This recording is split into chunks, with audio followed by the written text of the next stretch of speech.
बंगाल में जो हिंसा की ये परंपरा है और अभी जो हिंसा चल रही है उसको आप कैसे देखते हैं? पॉलिटिकल वायलेंस तो देश के बाकी हिस्सों में भी है कमोबेश, लेकिन वहां जितना वो नृशंस है, जितना वो विभत्स है, वो पर्टिकुलर है। वो उसकी तुलना आप बहुत जगहों से नहीं कर सकते। जैसे यूपी बिहार में या साउथ में अगर पॉलिटिकल वायलेंस होता है तो मान लीजिए कुछ हत्याएं हो जाएंगी, लेकिन बंगाल में क्या होता है, हजारों परिवार उन इलाकों से उजाड़ कर दूसरे इलाकों में उनको जाना पड़ता है मजबूरी। टीएमसी के जो गुंडे हैं इनको मस्तान कहा जाता है। ये मस्तान शब्द आया है वो बॉम्बे में जो वसूली गिरोह,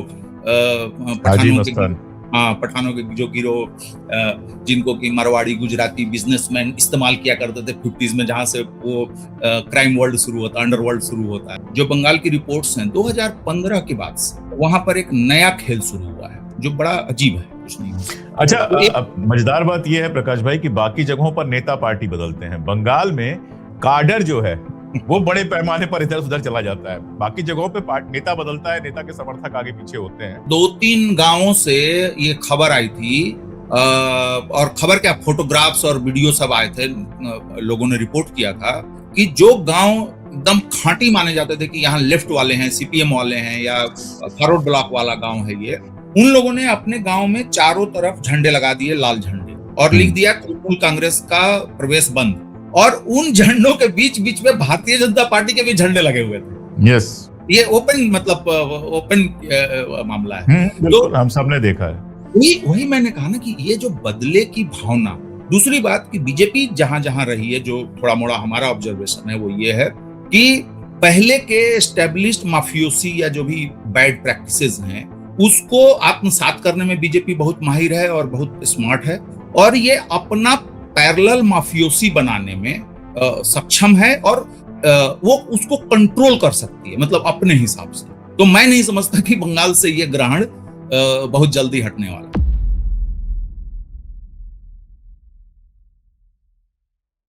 नमस्कार, मैं अशोक कुमार पांडे और स्वागत है आपका टीसीएच पर। आज हमारे साथ बहुत दिनों बाद एक बार फिर से हैं भाई प्रकाश केरे। प्रकाश भाई, बहुत बहुत स्वागत है। बहुत धन्यवाद सर, बहुत धन्यवाद।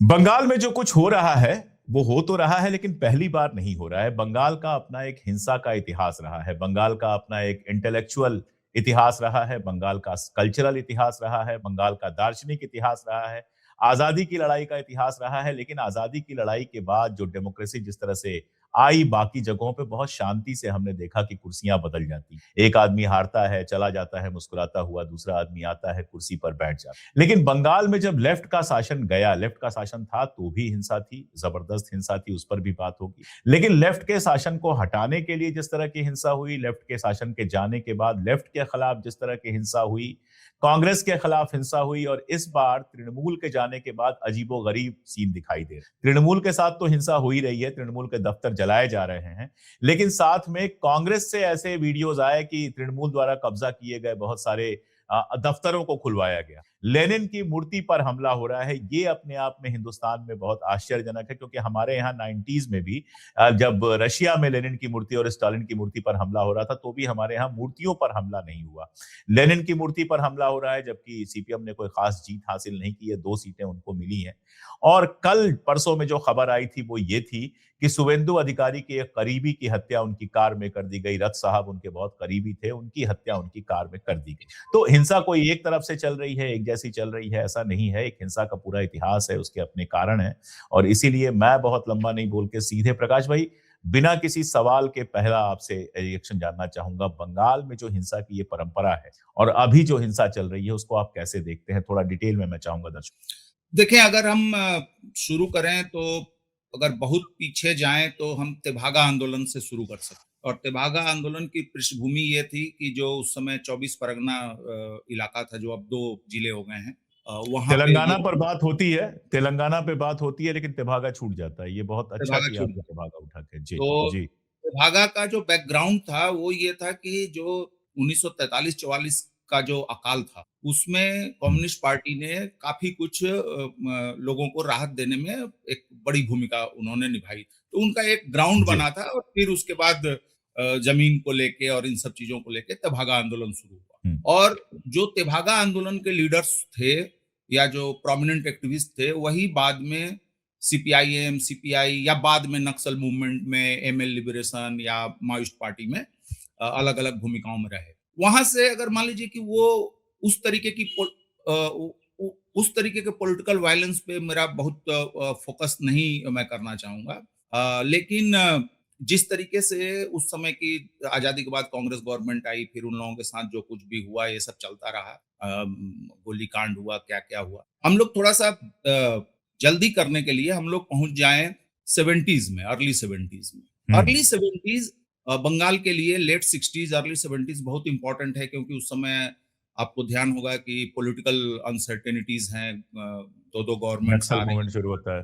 हाँ, और नक्सल मूवमेंट शुरू हो जाता है, और पहली बार बंगाल में और देश के कई सूबों में गैर कांग्रेसी सरकारों का गठन होता है। यूनियन एक्टिविटीज बहुत बढ़ जाती हैं, और इंडस्ट्रियल डेवलपमेंट या ग्रोथ जो है बंगाल में पर्टिकुलरली, और देश में भी कई जगहों पे स्टंट रह जाता है वो मामला। और उसी समय ये आपका बांग्ला, पश्चिमी पाकिस्तान में जो कुछ चल रहा था, तो उससे जो रिफ्यूजीज आ रहे थे, ये सारी चीजें सिचुएशन को वो बना रही। उसी समय जब ये कांग्रेस से टूट के जो कांग्रेस बनी और लेफ्ट के साथ उनकी जो सरकारें आई, उन सरकारों ने लैंड रिफॉर्म्स को पुश करने की कोशिश की। अब इसमें क्या होता है कि लेफ्ट के कार्यकर्ताओं पर भी हमले होंगे, लेफ्ट वाले भी कांग्रेस के लोगों पे हमलावर होंगे। इसमें एक बड़ी घटना होती है जिसको हम लोग सेनबाड़ी हत्याकांड के रूप में जानते हैं। 1970 में एक जमींदार फैमिली के उन लोगों ने, पहले कहा जाता है कि लाठियां चलाई, गोलियां चलाई,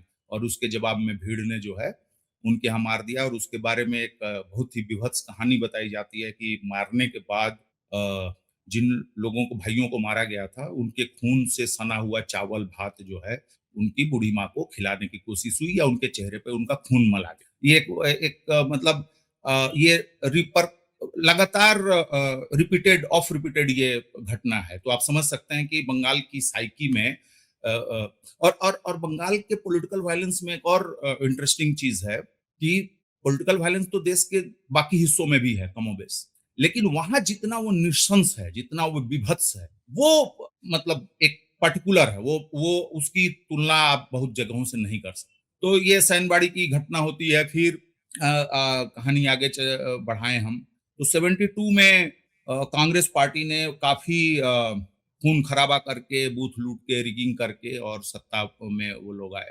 फिर वो 5 साल मामला चला, बीच में इमरजेंसी भी आई। फिर 77 में लेफ्ट वाले आए, सिद्धार्थ शंकर रे वाला मेरे ख्याल, हाँ हाँ। और ये भी इंटरेस्टिंग है कि सिद्धार्थ शंकर रे और Jyoti Basu 40s, late 40s से ही मतलब बड़े घनिष्ठ मित्र थे, और वो मित्रता उनकी आजीवन बनी रही। और आपको याद होगा कि अर्ली 70s में, 71 में ज्योति बसु के रिक्वेस्ट पर सिद्धार्थ शंकर रे ने मिसेस इंदिरा गांधी के साथ बातचीत रखी थी, और रात में 11 बजे का टाइम मिला था, और सिद्धार्थ शंकर रे के घर पे गए ज्योति बसु खाना खाने, और वहीं से ये लोग गाड़ी से गए प्राइम मिनिस्टर के रेसिडेंस पर। रास्ते में आते समय सिद्धार्थ शंकर राय गाड़ी चला रहे थे, वो रास्ता भूल गए। इस मुलाकात को वो लोग मीडिया वगैरह से छुपा कर रखना चाहते, तो रास्ता घुमा दिया इन्होंने, और ये गोल गोल घूमते रहे। और फाइनली सिद्धार्थ शंकर रे ने कहा कि ये पुलिस चौकी है, इनसे पूछ लेते हैं, मदद ले। तो ज्योति बसु ने कहा कि यार इनसे मदद लेंगे, कल पूरे देश को खबर हो जाएगी कि ऐसा हुआ। तो इस तरीके की मित्रता भी है, लेकिन पॉलिटिकल दुश्मनी भी बहुत हाइटेंड लेवल। तो 77 में लेफ्ट फ्रंट की गवर्नमेंट आती है। लेफ्ट फ्रंट की गवर्नमेंट आने के से पहले जो कांग्रेस का जो पार्टी कल्चर था, और जो सीपीआई और सीपीएम वगैरह ने ओवर द इयर्स जो बनाया था कि पंचायतों पे भी कब्जा चाहिए, यूथ ग्रुप्स पे कब्जा चाहिए, मोहल्लों पे कब्जा चाहिए, दुर्गा पूजा समितियों पे कब्जा चाहिए, समितियों पे, बिल्कुल। इस चीज को लेफ्ट फ्रंट के गवर्नमेंट में एक बहुत बड़ा ब्यूरोक्रेटिक एक वो दे दिया गया, ढांचा बना दिया, जिसको कि बहुत सारे पॉलिटिकल साइंटिस्ट कहते हैं कि पार्टी सोसाइटी का इमरजेंस होता है लेफ्ट फ्रंट के टाइम में, जो कि पहले थोड़ा सा लूज था, अब जो है वो एकदम ऑर्गेनाइज्ड हो। और ये जो पार्टी सोसाइटी कल्चर बनी, ये कल्चर तृणमूल ने भी अपनाया, और अभी ये भी अपनाएंगे जो अब आ रहे हैं सब, भारतीय जनता पार्टी। तो और इस चीज को इसलिए अंडरलाइन कर रहा हूं मैं, क्योंकि अल्टीमेटली बंगाल का political violence ideological political line पर तो है ही, चुनाव जीतने हारने के समय तो है ही, लेकिन वो भयंकर रूप से टर्फ की लड़ाई है। जैसे यूपी बिहार में या साउथ में अगर पॉलिटिकल वायलेंस होता है तो मान लीजिए कुछ हत्याएं हो जाएंगी, लेकिन बंगाल में क्या होता है, हजारों परिवार उन इलाकों से उजाड़ कर दूसरे इलाकों में उनको जाना पड़ता है मजबूरी में, जो कि मुझे नहीं लगता कि देश में यूपी नॉर्मल यूपी बिहार वाला जो यूपी बिहार वाला जो प्रकाश भाई है वो ज्यादा पर्सनल होता है, कैंडिडेट का आदमी जाएगा किसी को मार देगा, ये सब होता है। इस तरह से मतलब पूरे पूरे गांव के खिलाफ या पूरा पूरा इस तरह का मामला नहीं होता है कि सारे नहीं, कार्यकर्ता एक दूसरे। Exactly exactly. तो ये एक बहुत पिक्यूलियर चीज है वहां के पॉलिटिकल वाले। फिर हम थोड़ा और जल्दी गैप करते हैं, और इसमें कई चीजें हो रही हैं। जैसे लेट 70s में बांग्लादेश के गठन के बाद बहुत सारे रिफ्यूजीज जो मोस्टली नॉन मुस्लिम थे और दलित कम्युनिटीज से, उनको यहाँ पे जो आज छत्तीसगढ़ है दंडकारण्य के इलाके में बसाया गया फॉर टाइम में। लेकिन जब बांग्लादेश बन गया तो उसमें से कुछ लोग जाने भी लगे वापिस, और वेस्ट बंगाल की लेफ्ट फ्रंट गवर्नमेंट ने एक जमीन एक्वायर किया, एक बड़ा हिस्सा एक्वायर किया कि यहाँ पे हम इनको बसा सकते हैं, क्योंकि भारत सरकार ने उनको अपने यहाँ बसने की अनुमति दे दी। लेकिन बाद में लेफ्ट फ्रंट को रियलाइज हुआ, जब उनके ऊपर इकोनॉमिक प्रेशर, सोशल प्रेशर बनने लगा, ये जो नया पॉपुलेशन आया था, कि भाई ये तो देश के नागरिक हैं, तो बाकी राज्यों को भी मतलब ये बर्डन शेयर करना चाहिए, हम ही अकेले क्यों करें। तो उस समय जो प्रोटेक्टेड एरिया था सुंदरबन के, वहां पे कुछ इलाकों में ये जो रिफ्यूजीज थे जो अब भारत के नागरिक मान लिए गए थे, इन्होंने जो अलॉटेड लैंड नहीं था वहां पर भी इन्होंने अपनी बस्तियां बना ली। अब वहां पे लेफ्ट फ्रंट ने पुलिस कार्रवाई की, मर्डर हुआ वहां पे लोगों का।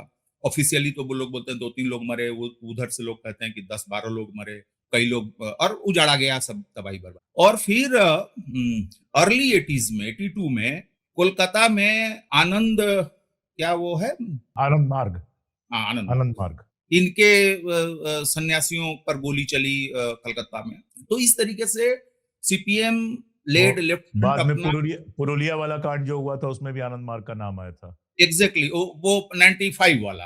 तो अर्ली 95 में 80s, अर्ली 80s ये सब चलता रहा, थोड़ा थोड़ा दोनों तरफ से।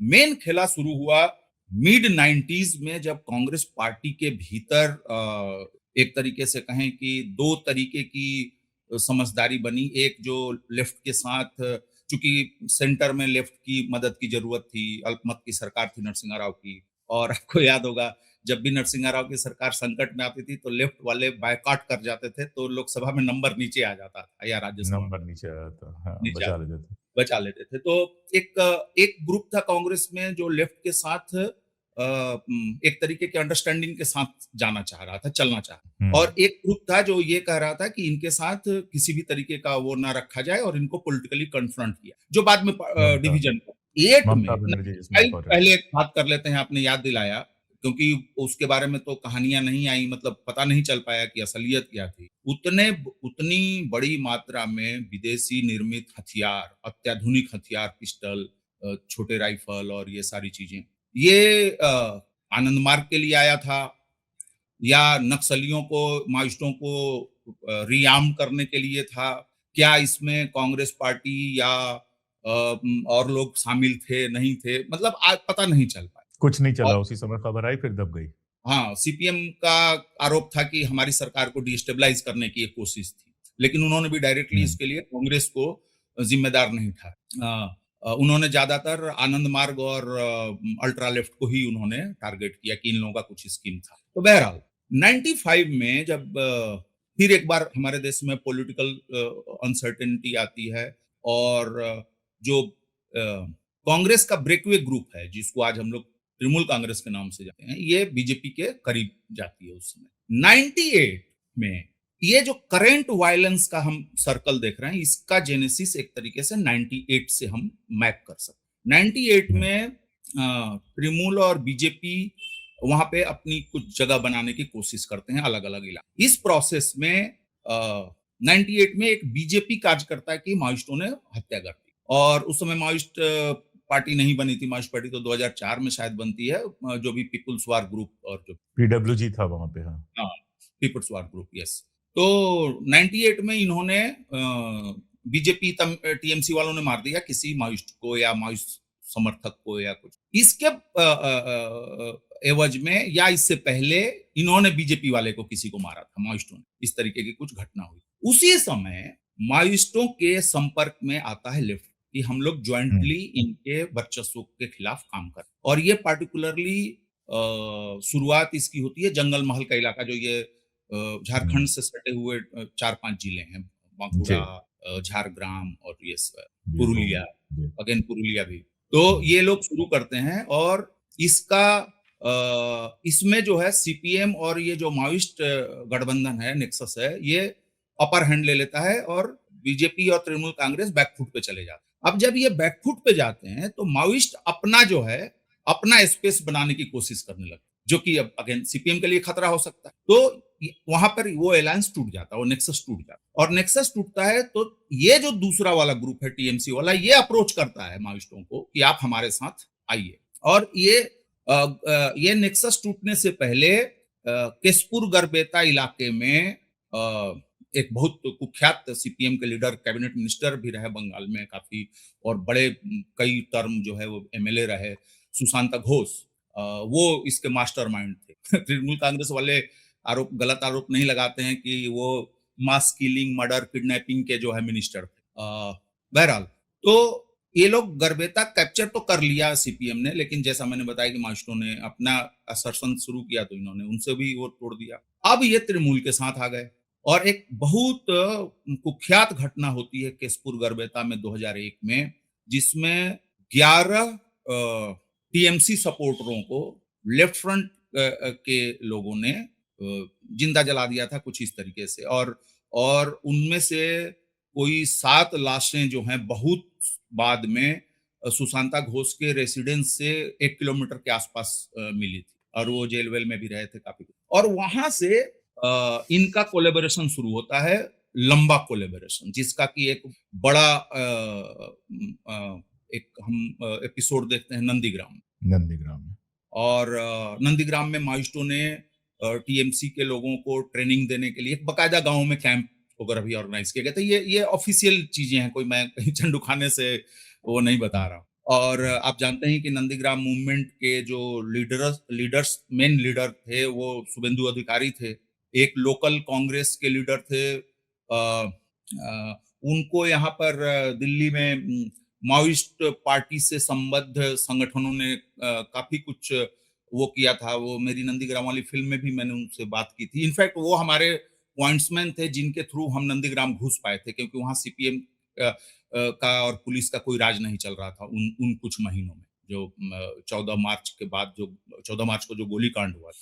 और माहौल इतना खराब था कि किसी को पता नहीं था कि नंबर क्या है कैजुअलिटी का। गवर्नमेंट का कहना था, पुलिस का कहना था कि 14 लोग मारे गए, और उन 14 में भी कुछ लोग मरे थे जिनके वीडियोस आप यूट्यूब वगैरह पे देख सकते हैं, जो अपने ही बम से मरे थे। और कुछ मौतों को जो भूमि उच्छेद प्रतिरोध समिति थी, जो ज्वाइंट ऑर्गेनाइजेशन था कांग्रेस और बीजेपी और सबका, वो उन लोगों ने उन डेड बॉडीज को एक्नॉलेज भी नहीं किया, क्योंकि वो बाहर के लोग, वो बिहार।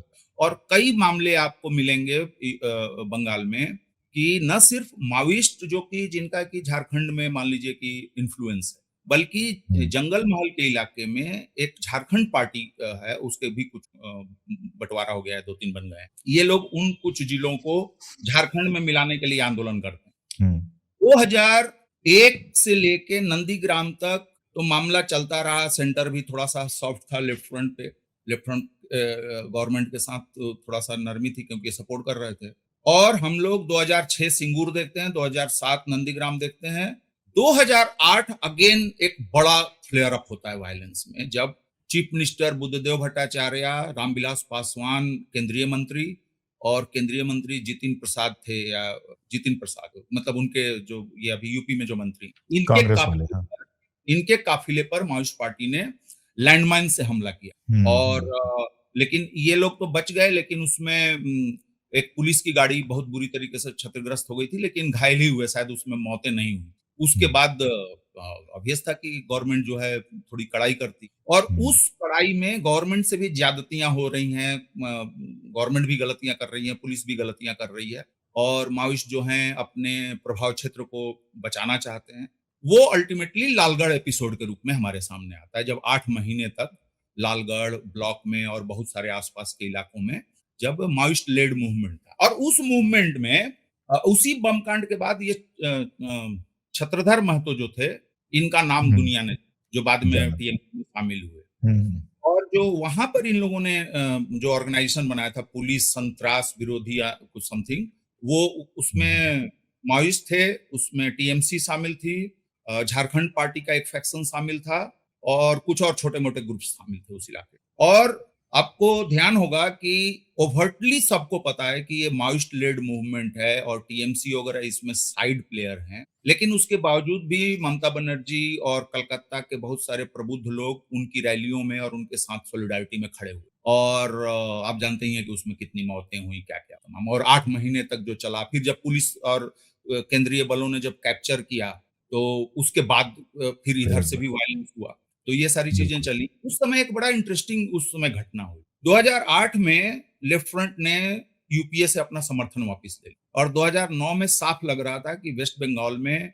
लेफ्ट फ्रंट बहुत बुरी तरीके से हारेगा लोकसभा इलेक्शन। तो माओइस्टों का और ममता बनर्जी वगैरह की अंडरस्टैंडिंग ये बनी कि झारग्राम से एक कैंडिडेट हमारा होना, तो टीएमसी ने कंसीड कर दिया कि हम कांग्रेस के लिए ये सीट छोड़ देंगे। लेकिन झारखंड पार्टी का जो फैक्शन था उसने कहा कि नहीं, हम भी कंटेस्ट करें, और माओइस्ट पता नहीं कोई उनका भी कोई पसंदीदा कोई कैंडिडेट था या कुछ था, तो वो मामला नहीं बन पाया अलायंस का। और वो समय है जब टीएमसी का एक तरीके से माओइस्टों से दूरी बन जाती, क्योंकि माओइस्टों ने उस इलेक्शन में एक अजीब सी चीज की। आपको याद होगा कि करीब एसयूसीआई एक लेफ्ट ग्रुप है जो कि एक कहानी सुनाता हूँ, आप इंटरेस्टिंग कहानियां सुना रहे थे। एसयूसीआई चूंकि मेरे दिमाग में था, मैं आपको कहानी सुनाता हूँ। मैं ग्वालियर में था, आपको पता ही है। तो ग्वालियर में जब उस साल लेफ्ट फ्रंट का बजट आया, तो एक रैली निकली जिसको एसयूसीआई ने निकाला, और मेरे पास लोग आए कि बंगाल का जो बजट है उसमें बहुत दिक्कतें हैं, इसलिए उसके खिलाफ हम लोग रैली निकाल रहे हैं, आप उसमें शामिल होइए।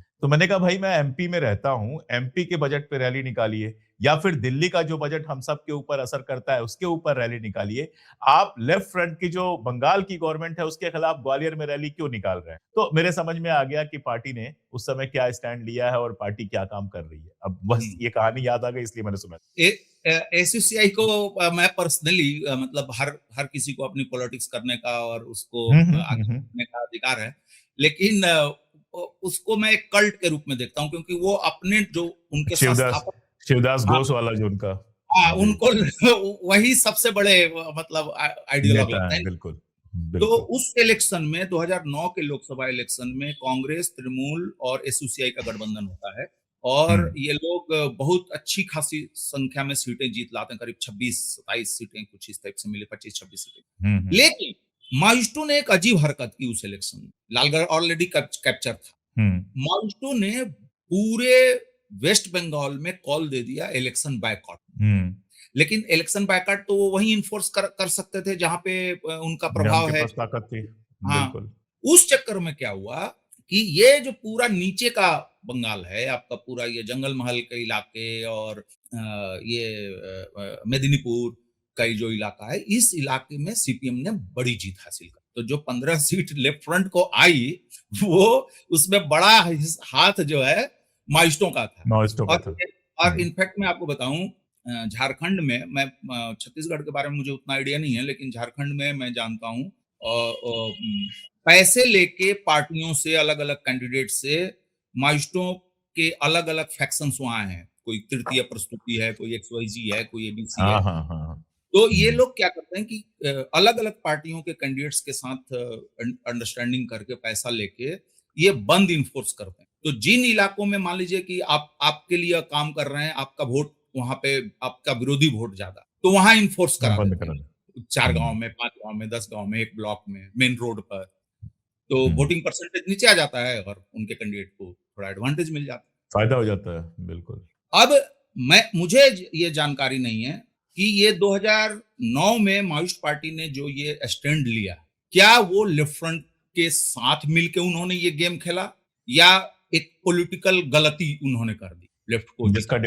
बाय डिफॉल्ट फायदा मिल गया लेफ्ट को मिल गया। तो मुझे उतना नहीं पता, लेकिन आप ये समझ सकते हैं कि उस इलाके में पार्टिकुलरली अभी देखिए अगर आप देखें जहां जहां वायलेंस है वो वायलेंस आमतौर पे दोनों मेदिनीपुर में कंसंट्रेटेड है, ऊपर में चले जी। जाए मुर्शिदाबाद में कंसंट्रेटेड है हम्म। और छिटपुट छिटपुट यहाँ पे वर्धमान वगैरह में। और ये हिस्टोरिकली ये इलाके वैसे रहे हैं। जैसे एक जमाना था जब दिनाजपुर वगैरह में लेफ्ट हम्म। कमजोर था तो उधर वहां पे थोड़ी कांग्रेस या टीएमसी की ज्यादा चलती थी, ज्यादा उनके लोग हावी रहे। तो 2000 ये और फिर खेला देखिए क्या हुआ कि जो लालगढ़, जो नंदीग्राम में कोटेश्वर राव उर्फ किशन जी, जो कि पॉलिट ब्यूरो के और मिलिट्री हम्म। लीडर थे मार्क्स पार्टी के, जिन्होंने हम्म। मास्टरमाइंड किया और जिन्होंने उसमें सारा कुछ किया। और याद होगा आपको उस समय लोकल चैनल और अखबारों को खूब वो इंटरव्यू इंटरव्यू देते थे। वो AK-47 टांगे हुए और पीठ पे ऐसे गमछा बांधे हुए वो इंटरव्यू दिया करते थे। उनके अपने करीबी लोगों को किसी तरीके से टीएमसी ने इन्फ्लुएंस किया, इंटेलिजेंस मिली। उस इंटेलिजेंस को तृणमूल कांग्रेस के लोगों ने सेंट्रल एजेंसीज को पास ऑन किया।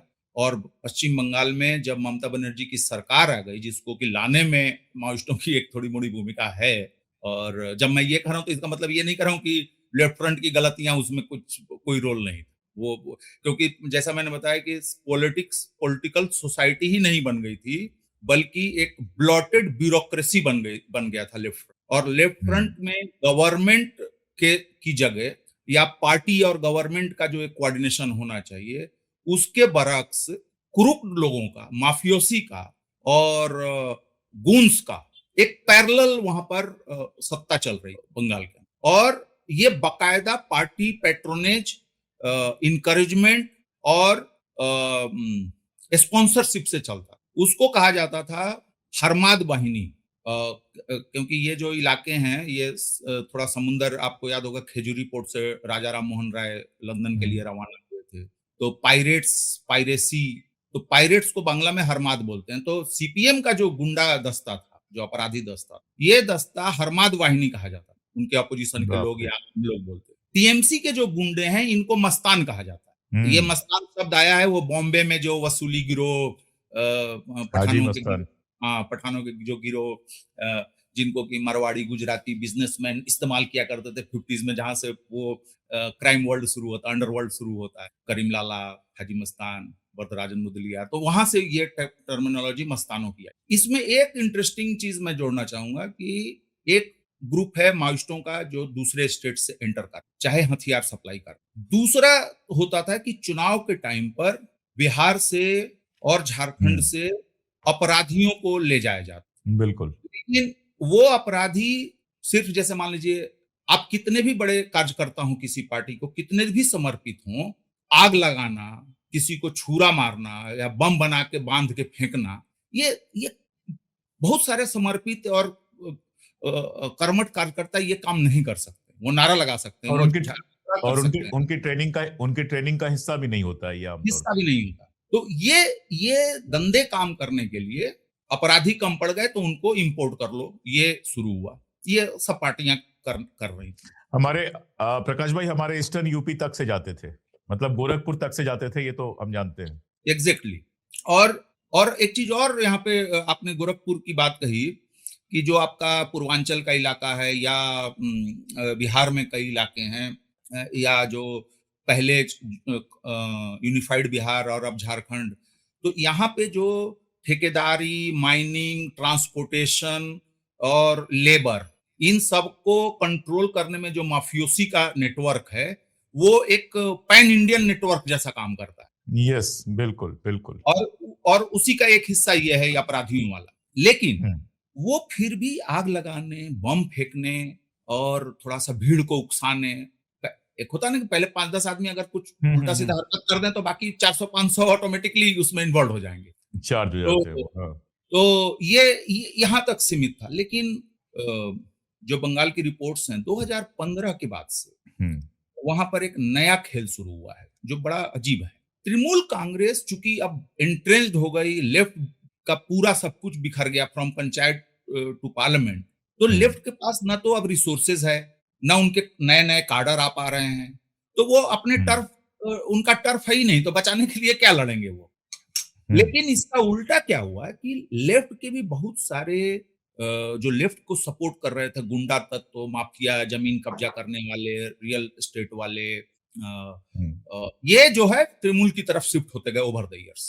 तो 2015-17 आते आते बंगाल में एक हाल स्थिति क्या बनी है कि थोड़ी बेहतरी भी हुई है, मतलब इकोनॉमिक बेहतरी, कि तृणमूल के ही भीतर उनके सपोर्ट बेस में ही उनके फैक्शंस ही एक दूसरे पर अब जो है हमलावर हो रहे हैं। यस, हमारा बिजनेस है ये, उसमें इन लोगों ने एक नया तरीका अपनाया है, जिसमें कि बिहार से ये क्या बोलते हैं वो सुपारी किलिंग, बिल्कुल, कॉन्ट्रैक्ट सुपारी, किलिंग, कॉन्ट्रैक्ट हाँ, किलर्स।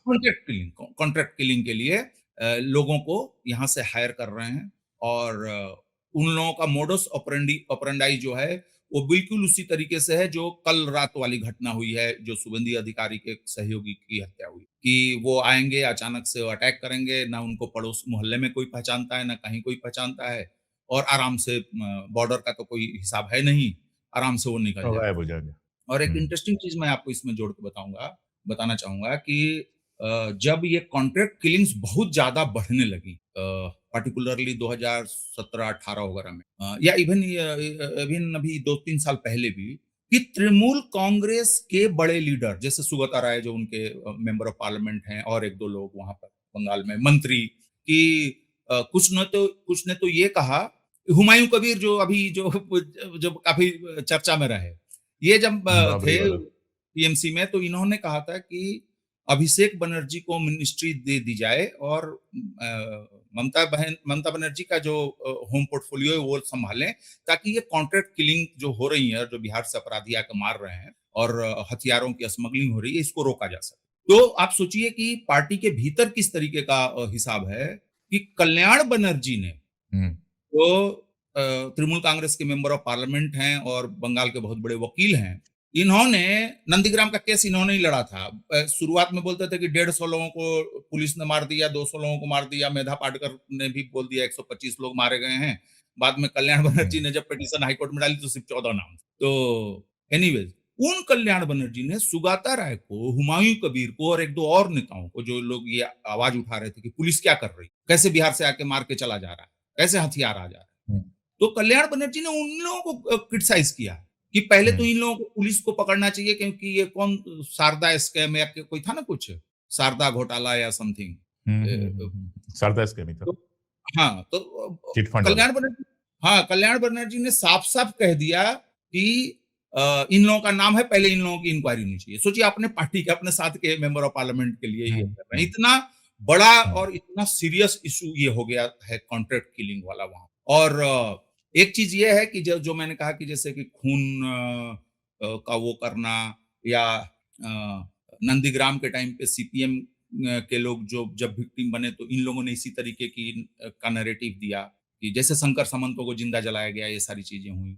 और अभी जिस तरीके की खबरें आ रही, तो मैं ये थोड़ा सा मैं साइकोलॉजिकल ये कहना चाहूंगा कि इन घटनाओं को एक बड़ी समस्या के रूप में देखने के बजाय, अलग अलग जो फैक्शंस हैं सोसाइटी में, वो एक एक उस साइकोलॉजिकल ट्रैप में ईयर बाय ईयर जो है उसमें पड़े जा रहे हैं कि अरे ऐसे मारा था, ऐसे मारा था, तो आपके हुँ, अंदर ऑटोमेटिकली घृणा का या बदला लेने का या उस तरीके की टेंडेंसी पैदा होगी। ये मुझे लगता है कि बहुत खतरनाक है, क्योंकि अगर आप देखें लेफ्ट फ्रंट के जमाने से लेके अभी तक, या सिद्धार्थ शंकर रे के जमाने को भी अगर आप जोड़ लें, तो बंगाल में कोई भी बड़ा रैशनल वॉइस, ऑर्गेनाइज्ड रूप से, चाहे कोई बड़ा नाम इंडिविजुअली, 2-3 बड़े नाम, वे लोग इस बात के लिए तो उठे कि लेफ्ट यहाँ गलत कर रहा है, या कांग्रेस यहाँ गलत कर रही है, लेफ्ट ठीक कर रहा है, इस बात, या ममता दीदी ठीक कर रही हैं, इसके लिए तो ये आए, किसी का समर्थन या किसी का विरोध करने।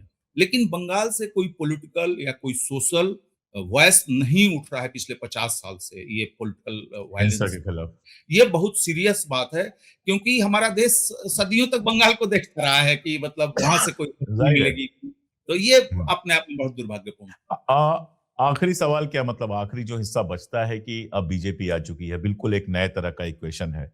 एक नए तरह की पार्टी है, एक हिंदुत्व की आइडियोलॉजी लेके और बाकी सब। आगे कैसे देखते हैं आप? क्योंकि जिस तरह से मारा गया है अभी शुवेंदु के करीबी को, बदला तो लिया जाएगा, मुझे नहीं लगता है कि इतनी आसानी से छोड़ दिया जाएगा। तो आगे आप इसको किस तरफ जाते देखते हैं? और एक सवाल ये कि तृणमूल की राजनीति को आगे आप कैसे देखते देखिए, मुझे लगता है कि चूंकि अगर हाल फिलहाल की पॉलिटिक्स को अगर आप देखें वेस्ट बंगाल में, तो जो पार्टियां चुनाव हार जाती और बुरी तरीके से हार जाती, उनके लिए उभरना बहुत मुश्किल है, जो पहले से हैं? स्थापित पार्टियां। बिल्कुल। बीजेपी बीजेपी तो नया प्लेयर है ना, अभी जी। 2 इलेक्शन 3 इलेक्शन से वो हाँ। बड़ा हुँ, प्लेयर हुँ, बना है। हुँ, हुँ। लेकिन आपने देखा कि लेफ्ट फ्रंट जो 35 साल तक सत्ता में रहा है, तो क्या आपने खत्म हो गया। 20-25% सोसाइटी का भी कल्याण नहीं किया था कि आपको 10% वोट के लिए भी लाले पड़ रहे हैं? बिल्कुल। तो मैं मेरी आशंका है कि कहीं ये बात तृणमूल के साथ भी ना घटित हो, कि हो सकता है कि तृणमूल के कुछ लोग वापस कांग्रेस की तरफ देखें, या कुछ लोग भाजपा की तरफ शिफ्ट कर जाएं, या कुछ लोग निराश होकर बैठ जाएं कि अब हो गया, अब कुछ नहीं हो सकता। अच्छा, तो एक अब मजेदार बात ये है प्रकाश भाई कि बाकी जगहों पर नेता पार्टी बदलते हैं, बंगाल में काडर जो है वो बड़े पैमाने पर इधर उधर चला जाता है। बाकी जगहों पे नेता बदलता है, नेता के समर्थक आगे पीछे होते हैं, लेकिन बंगाल में पूरा काडर चला जाता है। और अजीबोगरीब ये मतलब मामला है कि लेफ्ट का काडर जो है वो बीजेपी के पास चला गया तृणमूल से बचने की। और ये कोई, हम जैसे आप कह रहे हैं, ये कोई चंडू खाने की बात नहीं है, इसके अब तो पूरे डिटेल्स है सबके सामने। बिल्कुल। और डिटेल्स क्या, 2011 के चुनाव के बाद कौन सा लोकसभा का चुनाव हुआ था? 2014 ना? 14 का, 2000 हाँ।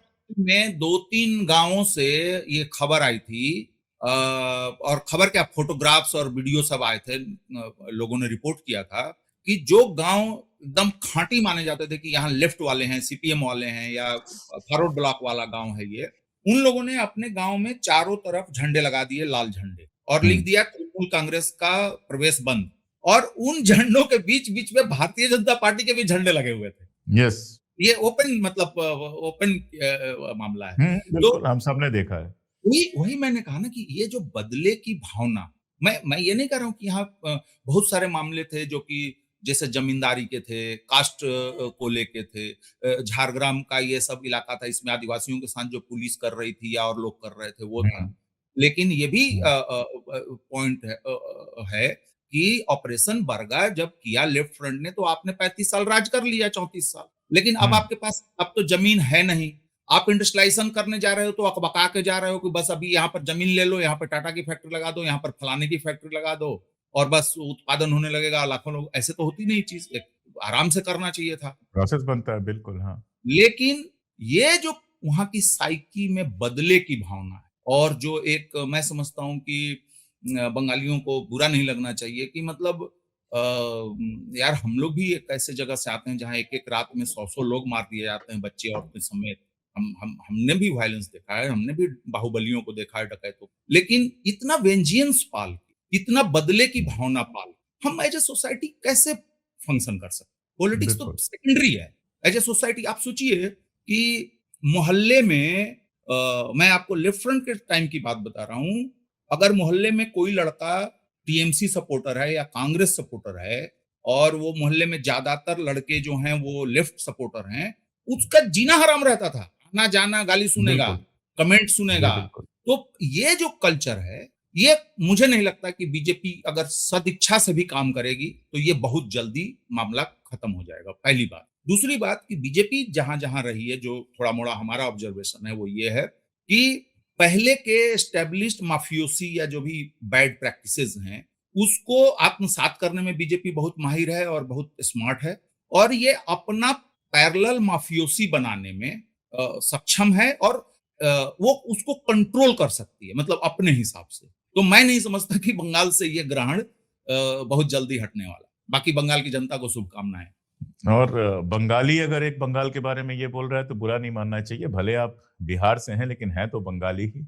रे तो हमेशा बंगाली की ही याद दिलाएगा, इसलिए बुरा नहीं मानना चाहिए। और ये वाकई बहुत मजेदार है कि एक तरफ बंगाल की आप बात करते हैं तो रविन्द्रनाथ टैगोर याद आते हैं, एक तरफ बात करते हैं तो वहाँ का कल्चर, वहाँ की संस्कृति, वहाँ के इंटेलेक्चुअल्स, आज भी वहाँ के नृत्य और बाकी सारी चीजों को, जैसे सयोनी घोष जिस तरह से प्रचार कर रही थी, वो समझ में आता है कि बचपन से जब संगीत के माहौल में आप पलते हैं, संगीत की ट्रेनिंग आती है, तो आप कैसे तुरंत हर चीज को सुर में पकड़ लेते हैं और बाकी सब करते हैं, एक जगह वो दिखाई देता है। और दूसरी तरफ ये आर्ट कल्चर के बगल में जो चीज दिखाई देती है वो भयानक हिंसा दिखाई देती है। और अच्छा किया कि आपने उस वाले पॉइंट पर, अक्सर उस वाले पॉइंट को लोग नॉर्मल समझ लेते हैं कि हत्या तो हर जगह होती है, लेकिन वो नृशंसता जो होती है, वो जो क्रूरता होती है, जला दिया जिंदा, लाश काट के ऐसे फेंक दिया, वो अपने आप में कई बार आश्चर्यचकित करती है कि बंगाल में ये कैसे हो। और बहुत सीधी सी बात है कि भारतीय जनता पार्टी के आने के बाद ये बदलेगा, इसकी शक्ल बदल सकती है, लेकिन मुझे भी वाकई नहीं लगता है कि इस कल्चर से मुक्ति मिलेगी। और बंगाल को जब तक इस कल्चर से मुक्ति नहीं मिलेगी, कितनी भी बड़ी बड़ी बातें कर लें, लेकिन वो बहुत दिक्कत तलब चीज होने वाली। और एक आखिरी बात प्रकाश भाई, हमेशा कहा जाता है कि बंगाल जो आज करता है, देश 20 साल बाद करता है।